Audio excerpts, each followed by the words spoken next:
Bismillahirrahmanirrahim. In this session, we are going to talk about subject in a nominal sentence, mubtada fi jumlatin ismiya. As you know, there are two key parts of a nominal sentence: the subject al-mubtada and the predicate al-khabar. This definition of subject, this is the thing that which we are talking about in that sentence, and predicate is what we are saying about that subject. Okay, just a quick definition of the two important parts of a nominal sentence. Now, few rules to remember about mubtada. It is always a single noun in the nominal sentence, and with one exception, and that exception is we will leave it for a later session, inshallah. There is only one mubtada in a given nominal sentence. So if you find one mubtada, then you don't need to look for another one, because there is only one. And mubtada is always marfu. So remember these rules as we go further and look for some techniques on how to find mubtada. So the main question we need to understand today is how to identify the mubtada in a nominal sentence. Okay.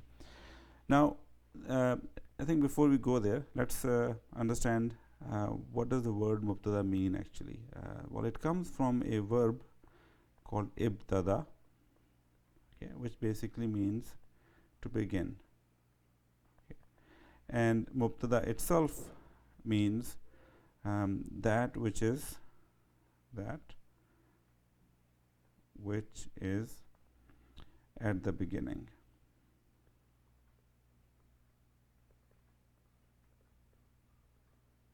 Okay. So this is the noun which is at the beginning. Now that's the literal meaning of the word mubtada. It will make more sense as we actually see how does it apply to the nominal sentence. So the basic technique that we are trying to learn here is how to find a mubtada. So this is a very simple technique. It will help you in finding, I would say, 99% of the mubtada in a nominal sentence.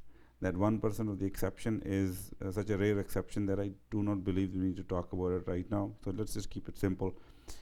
Mubtada is the first marfu noun in a nominal sentence. Okay, so just you have to keep three things in mind. It's the first marfu noun in a nominal sentence. Okay, let's just keep that in mind, and let's look at some actual nominal sentences and apply this technique there.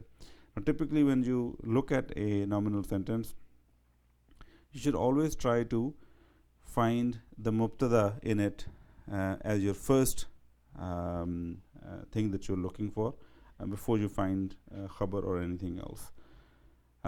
So let's look at the first sentence or example that we have, at-talibu mujtahidun. So we are looking for a first noun which is marfu. Okay, so starting from the beginning, at-talibu, is that a noun? That is correct. Is it marfu? Correct. And of course this is the first one, so that basically makes this at-talibu the mubtada. Okay, and in this session we will only be talking about the mubtada, and we'll learn about khabar and other things later on. Another example, Allahu nuru samawati wal ard. Again, the first marfu noun. Allah, lafzu jalala, first word, is it noun? It is. Is it marfu? Yes, it is. Well, that is the mubtada then. Okay, just need to write it properly. Mubtada. Okay. Allah is the light of the heavens and the earth. Rabbuna Allahu. Rabbuna Allahu. So as you know, Rabbuna are two words, Rabbu and Damir Muttasil na. Our Lord is Allah. So we are looking for the first marfu noun. Rabbu is the first noun, it's noun, and it is marfu. So this is our mubtada in this case then. Okay, again remember the first rule that we learned was mubtada is a single noun. It's only Rabbu is mubtada, not Rabbuna. Okay. Haza Yawmuddin. Now this one is interesting because when you look at it, we find the beginning of the sentence is haza. Now haza is actually mabni. Okay, we know it is the class of nouns which are fixed, and we call them mabni. Okay. Now the thing with mabni nouns is that they don't change their ending to reflect the different case that they have. So we have to understand what case they are in through other means. So what are those other means? Well, one rule we know is that a noun in its normal state or default state is always marfu. Something has to act upon it to make it either mansoob or majroor. For example, if you bring in harfu jar, it will make the noun after it majroor. Or if you bring in a mudaf, then the noun after mudaf will become mudaf ilayhi, which is always majroor.